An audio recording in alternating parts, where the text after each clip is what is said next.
13. Excuse me, 13. 12. Yeah, 12. Sure about that? But if I wouldn't have went to jail on that date, I'd be dead today, without a doubt. I had a good childhood. My grandmother raised me. We didn't have a whole lot, but she loved me with all her heart and her mind. My grandmother would have done anything for me.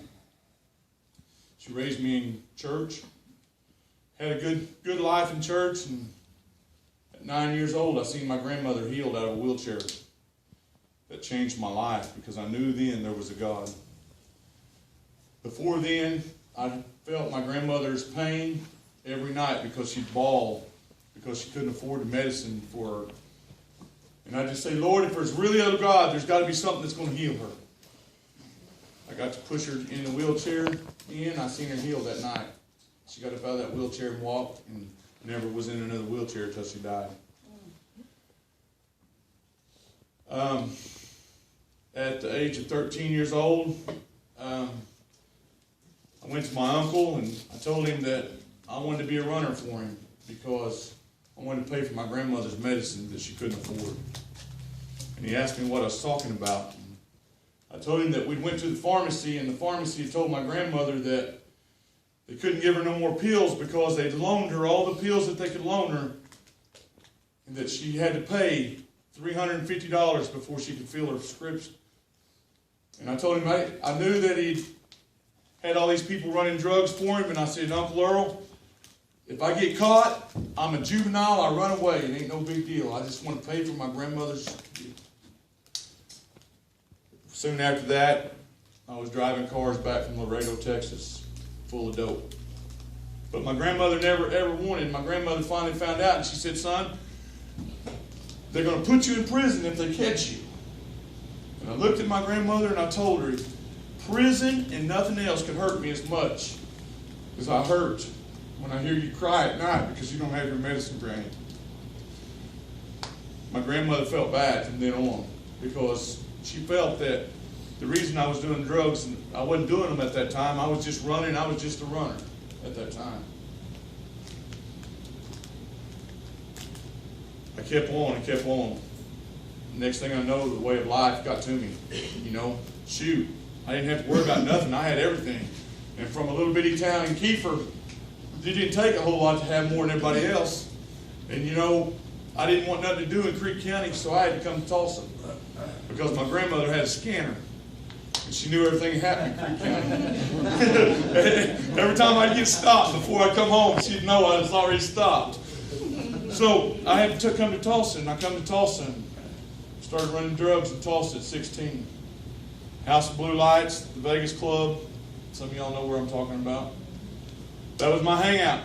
My mom found out. She went to them and told them, that boy's only 16 years old.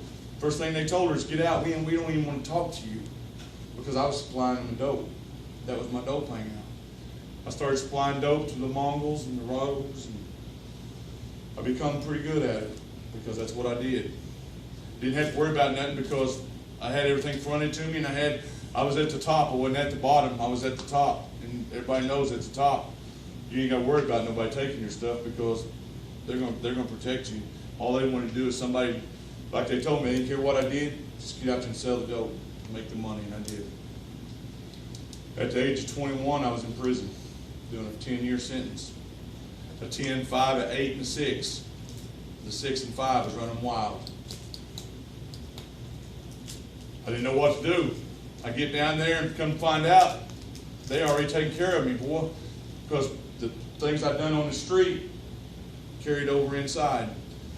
I didn't have to worry about nobody coming. While I was in prison, my grandmother passed away. Like to kill me.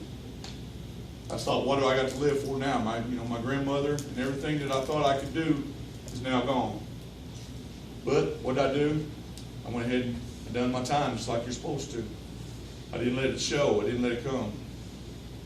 So I told myself, if I could just get out of prison and make things right with my mother, everything will be right. 2005, I get out. In July, I take my mother to the hospital. In August, she died in December of brain cancer. but I had the chance to make things right with my mother. There's a lot of things in there, I'm sure all y'all know, the drug world and all that, but that was a dramatic thing to me. I'm not here tonight to tell y'all about the glorification of the drug dealer that I was. That's just got me where I was at. I done 14 years in the penitentiary altogether. Penitentiary didn't fix nothing. I did all the programs. I had 20-some certificates to get out of the penitentiary with. But it never changed anything in my life because there was never no fixing. Penitentiary, it wasn't nothing but a warehouse. I got out. I spent over $80,000 to stay out of drug court 4 different times. Because, I ain't drug court, ain't nothing but a trick off. I'm here to tell you drug court's what saved my life. If I'd have known then what I know now, the money I'd have saved, and maybe, who knows? I don't know. I lost my kids. The worst thing in the penitentiary was when they come to me and told me that they was filing to save my rights and my kids. I had 1 or 2 choices. I could fight it, or I could sign my parental rights away, but either way, by being in the penitentiary, I was going to lose my rights. I chose to sign them away after I talked to them. They said that's what they wanted to do, because after all, I wasn't a dad, I wasn't a father. I was worse than a deadbeat, because I chose dope and everything else over them. So I changed their life. They changed their name. That was hardness in my heart. And when I got out, it made me harder. It made me more determined, because now I don't have any family. My mother, my grandmother, everyone I know is dead. The only one that I have left is my drug dealers. And when I went right back to them, did they welcome me in? Oh yeah, I went right back here. I never missed a step. Nothing had changed from the time I left to the time I come back. Only thing that changed is the faces and the hardness of my heart.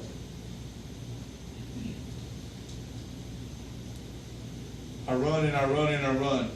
31 felony convictions against me until December the 21st of 2012. They come knocking on my door to take me back on a stalking charge. It wasn't a stalking charge. I was just calling my phone. My ex-wife had filed a protective order against me, and I just wanted my phone back because it had all my contacts in it. I didn't care about the phone. I didn't care about the phone. I wanted the contacts. $50,000 bond and nobody there to make it. Sitting there, and here come this. They tell me I have a visit. I said, who could be here to visit me? Everybody I know is against me. I walked in there, and there sat my daughter. She said, Dad, we've been doing this 24 years. Is it time you're going to stop?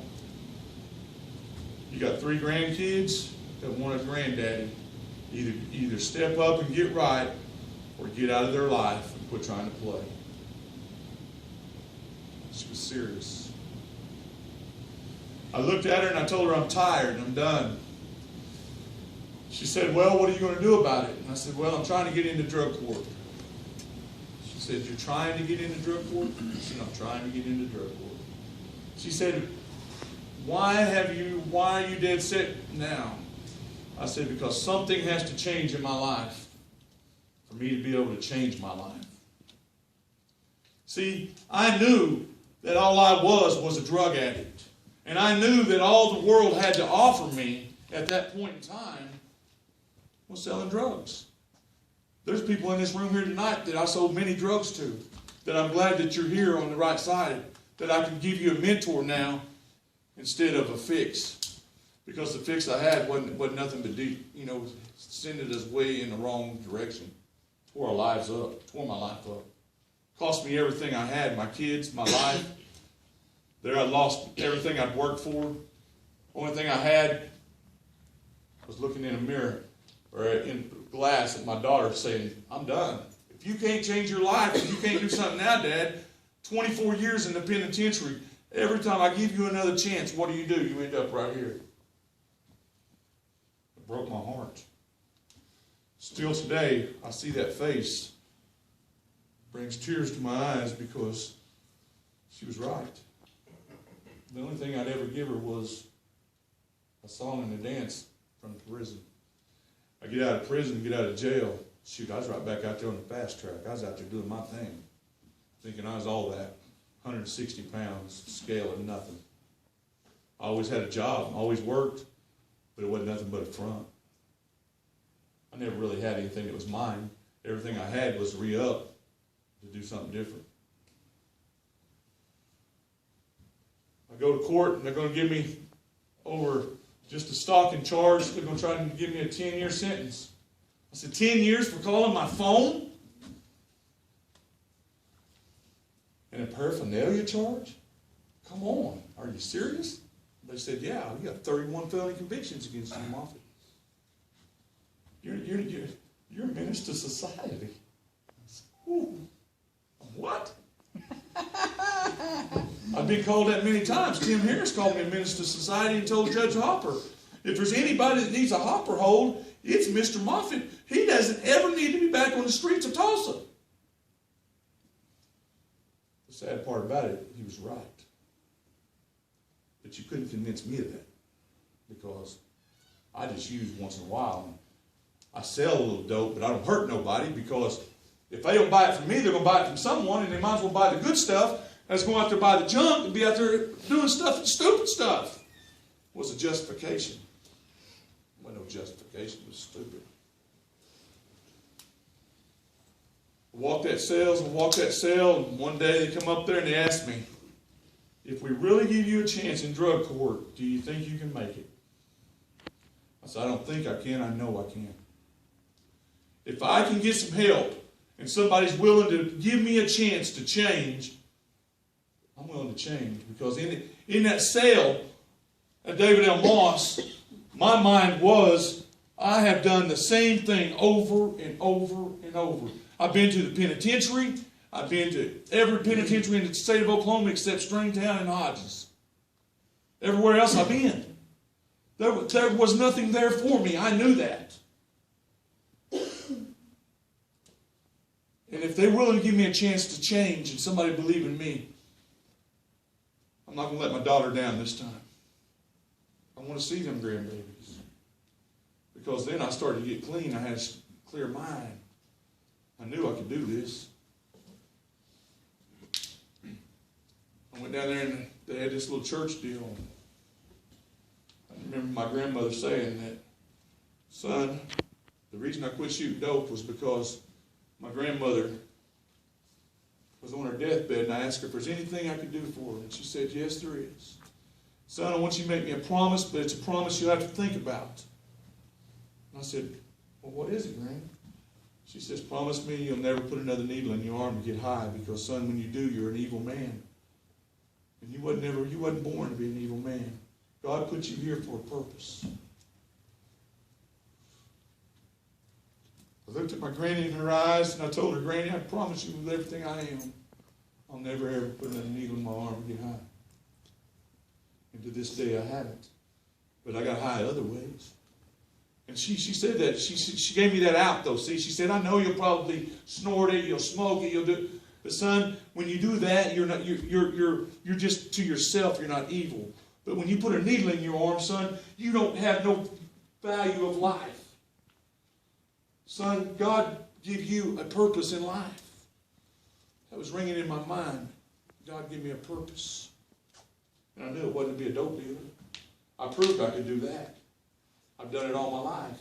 Only thing dope dealer gets is coffin or prison cell. That's the only two things they ever get. And only thing I hadn't had was a coffin, and I knew that if they wouldn't have took me to jail on the 21st of December, I was on my way to the coffin. I knew that. So they go, and we go, and first time they tell me, well, we're going to bring you back. Yes, we'll see. We went back 3 times, and every time me and Tony Toon was sitting there side by side, and I told him me and him was the only ones they'd make out of 14 of us on a chain. And I remember Tammy Prescott asking me, if I give you a chance, what makes me think that you're going to hold up your word if I give you a chance? I said, I've always been a man of my word, whether But I never would give my word because I knew that no one could break my word but me. That's all I ever had was my word. I said, but if you give me a chance, I want a chance. I don't want a chance to prove that I can't do dope. I want a chance to prove that I can be something in society that I've never been. She said, don't tell me that, show me that. So the next week, they bring you in, and I go in front of Judge Moody, and Judge Moody asked me. And I told Judge Moody the same thing. Judge Moody, I don't just want to be a participant in this program. I want my new way of life in a program.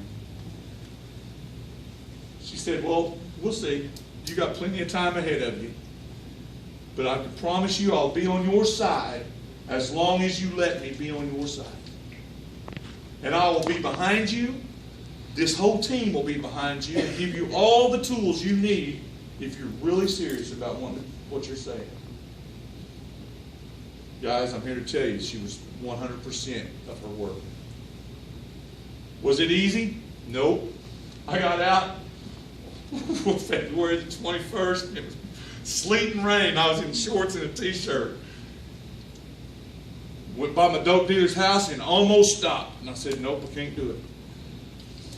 Freezing to death. I go to this place and I have to beg them to have a place to stay. They wouldn't even give me a place to stay. I had to beg. They'd let me stay during the day but whenever they went to work, I had to leave because they thought for sure I'd be selling dope because that's all I'd ever done. Nobody knew me as anything else. They knew if they saw me most of the time that I was the dope. And I had to prove that I wasn't that. And I kept telling them, I'm going to have a job. And they're like, yeah, right, whatever, okay. You ain't even got no car, you ain't got nothing, you're going to walk. So I walked from where I was at to the corner cafe and left to Peoria. And I walked in there and Ollie was there. And I told him, I said, I need a job. I don't care if it's washing dishes, taking out trash, whatever it is, I need a job. He said, well, all I've got is a busboy, and it's only 3 days a week. And I said, that'll be fine. 3 days a week, went to dishwashing another 2 days a week. I'd done that for about a month and a half. This guy named Alan Bennett come by and said, you know what? I need somebody to clean some demo over this walls down here, and I'm paying $10 an hour. And I said, I'm on board. But I didn't quit Ollie. I kept that, and I worked both jobs. I used that money I had to buy a cordless drill and some toys. Some tools, not toys, tools. And I bought tools one week I bought hammers. I bought the things that I knew that I could make a living at. Because after all, I can do all that work. Just because I never did it doesn't mean I can't do it.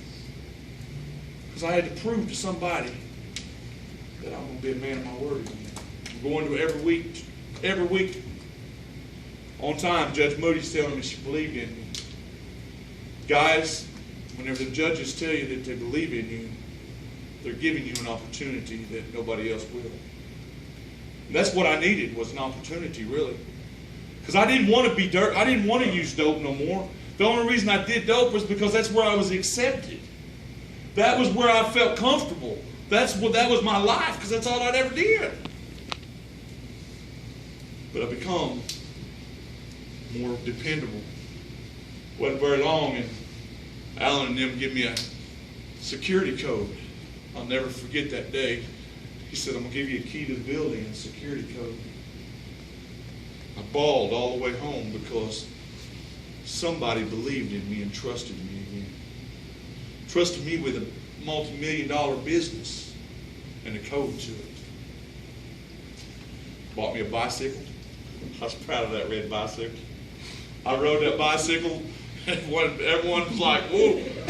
But you know what? When I rode that bicycle, I thank the Lord for everything I had, because I got a new beginning now. And the only one that can stop my new beginning is me. There's nobody that can make me use.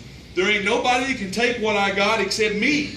And there ain't nobody taking it, because 9 times out of 10, I gave it to them. I gave them that opportunity. But I remember something Corey told me one time. He said, Moffatt, the only one that can make a difference in your life is you. We can sit here and we can tell you anything you want to hear. We can do it, but the only one that can act on it is you. They may not have thought I was listening, but I was listening. Because you know what? I acted on those opportunities. I got involved with Jeannie. Jeannie, every week she'd put us in line, you know, and she'd always tell me, Moffatt, you're doing good. So as I walked on there, it wasn't very long, this guy called and asked me, would you be interested in boarding up some windows for $1,000? I said, where do I get it? You know, he said, I'll loan you a truck and everything, but this building's closed, and we have to, so they don't beat it out the windows, we've got to cover all the windows. He wrote me a check for $1,000 up front, and I never did anything. I said, are you sure you're going to trust me with $1,000? He wrote me a check, and it's in my name. You know, I had ID. I went and cashed that check. I went right straight, and I got my materials. And I remember on the way back, the Lord said, lean not on your own understanding, but trust in me with all thy ways. Because trust me, I didn't understand how I was being this or how these opportunities was coming about in my life. But I've heard the Lord say it many times. Opportunities always come to those who are doing the right things. Is that right, folks? Opportunities only come to those when we're out doing what's right, because you know what? When you're doing what's right, people notice it. Just like they do when you watch. They may not say nothing, but there's opportunities there. I boarded up that building. It took me 3 days. After I boarded it up, I got another check for $1,500, $2,500 to board up these windows in 3 days. Buddy, I was high on life. I bought me a truck. Judge Moody gave me my license. I bought me a truck. Boy, it wasn't much of a truck at that time, I didn't think, but it was a truck that I knew was dependable.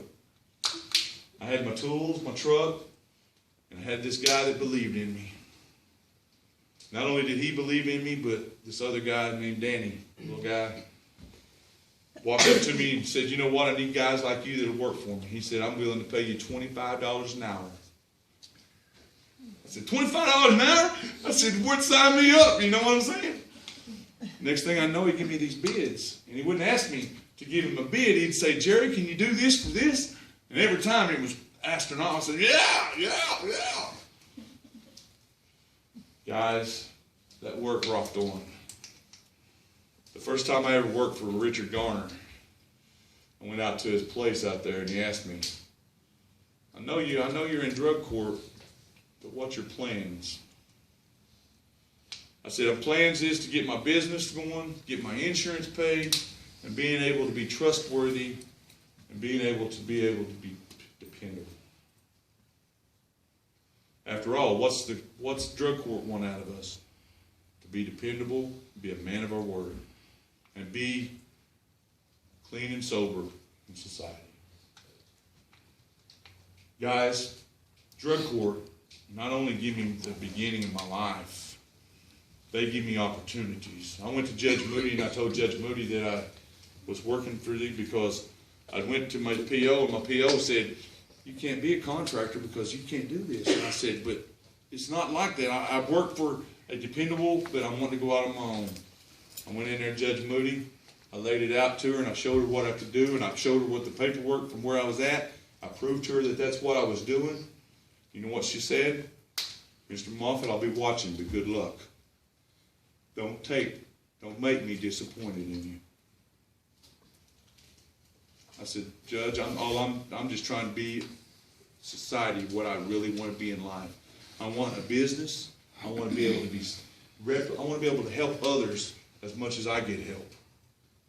She said, but Moffatt, you need to get rooted in what you are first. She was right, I did. And I got in, guys.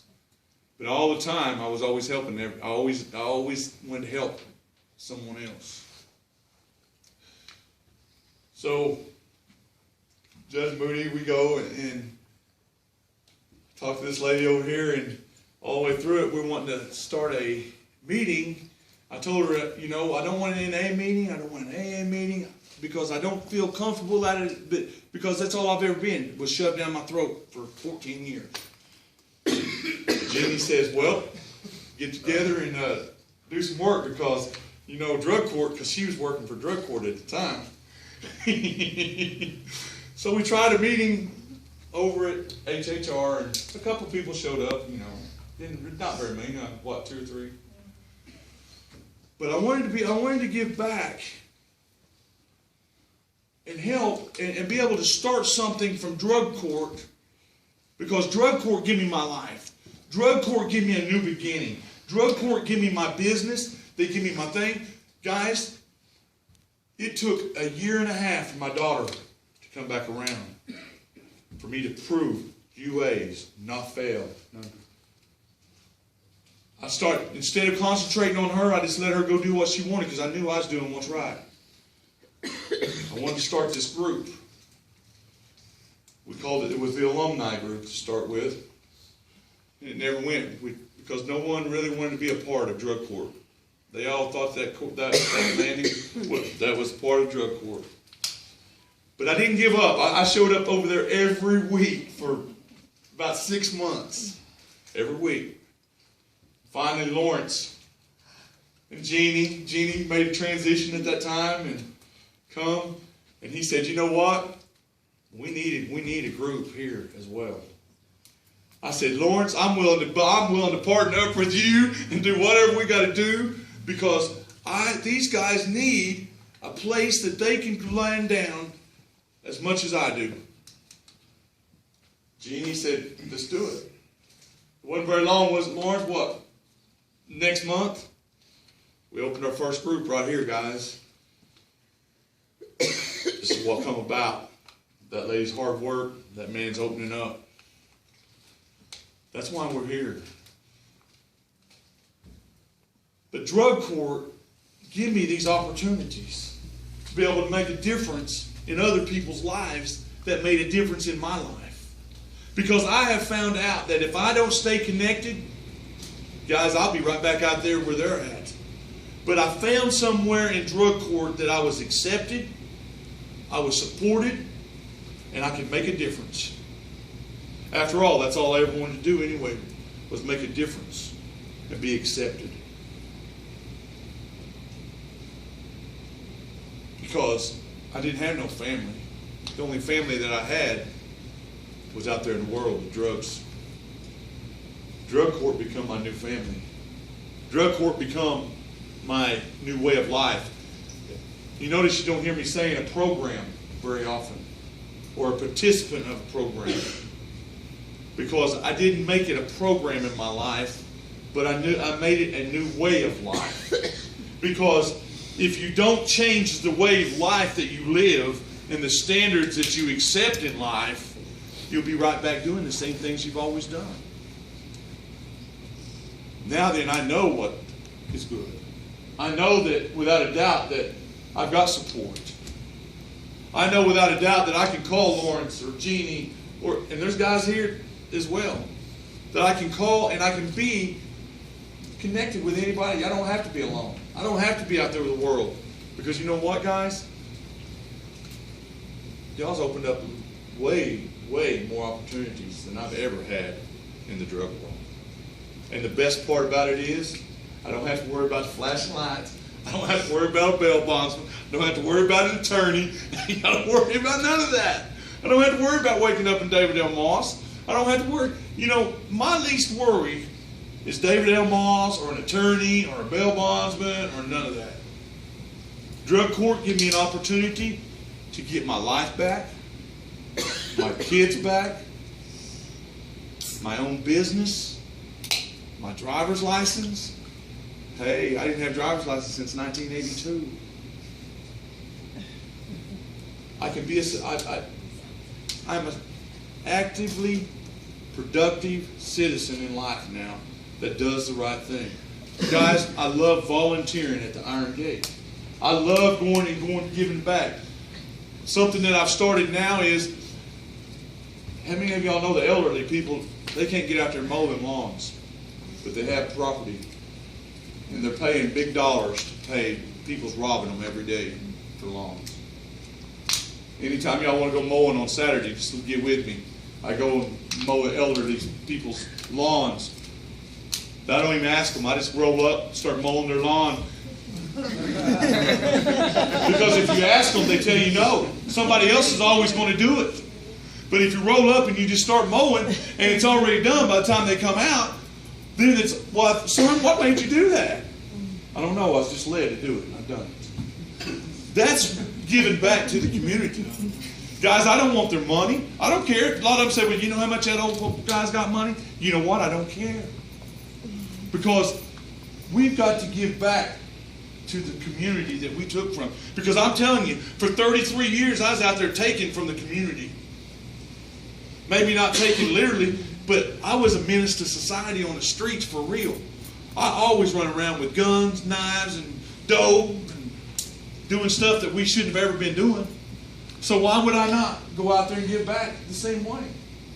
Guys, I'm telling you, there ain't no better feeling than this little old lady coming to the front door and her lawn's all done and her roses all fixed up, and knowing that, you know what, that nobody even asked, how did we know to do it? Well, I drove by and it was this tall. That's how I knew. But guys, I'm going to graduate Friday.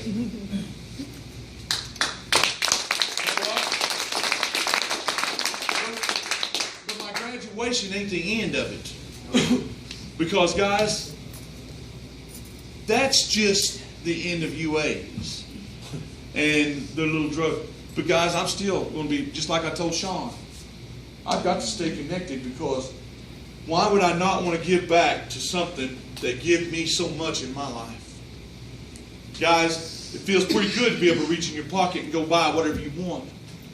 To be able to spoil them little grandkids. You know, them little grandkids got go-karts and mini bikes. And you know, Saturday when that little grandkid was out there riding that go-kart and me sitting there, I just had to look at it in amazement. It's not that I couldn't do it before. It was that I chose not to because I was out doing dope. I was all about me. I wasn't about the finer things in life. Guys, enjoying grandkids is the best. I crawl on that motorcycle and I ride that bike and I go riding. That's freedom. That's something that I always took for granted. I had many bikes when I was running dope, but the only reason I run it because I knew I could get away from police on a bike versus a car. 9 times out of 10, that bike I can get away from it. But the bottom line is now I enjoy it. Life is good, guys. I'm living a dream. And I'm living a dream that every one of y'all in here can live as well. The only thing that's stopping you from where you need to be is your determination to get there. There's nothing that you can't ask for than support to get you where you need to be that drug court won't help you with. But you know what? 9 times out of 10, we won't ask drug court. Well, we ain't going to ask them for that. Or that ain't right. Guys, they've got every resource you've got to get your life back where you need to be. Every resource. Housing, clothing, everything. But you know what, guys? Our pride eats us up. But guys, the pride is, y'all can take pride in knowing that you have a team that's behind you now. And that will work with you and work for you and not against you. And I'm not up here just praising the drug court because but I'm here to tell you because it's from the bottom of my heart, because that's what gave me my life. It gave me the opportunity to be where I'm at and who I am today. And guys, I thank each one of y'all for giving me an opportunity to be a chance to be a part of y'all's life as well. A bunch of y'all's in here to become my friends. And, you know, a bunch of y'all in here, if there's anything I could ever do, all y'all gotta do is call me. I'll help any one of y'all in any way. I won't enable y'all to do what's wrong, but I'll help you in every way I can to get you where you need to be at, on the right track. Because that's who I am. I wasn't the dope man out there I always wanted to be. That was just a facade that I put on for 33 years. Who I really am is what my grandmother told me. Son, God put you here for a purpose. And that purpose is what? To help one another. And that's to get where we need to be. I love y'all.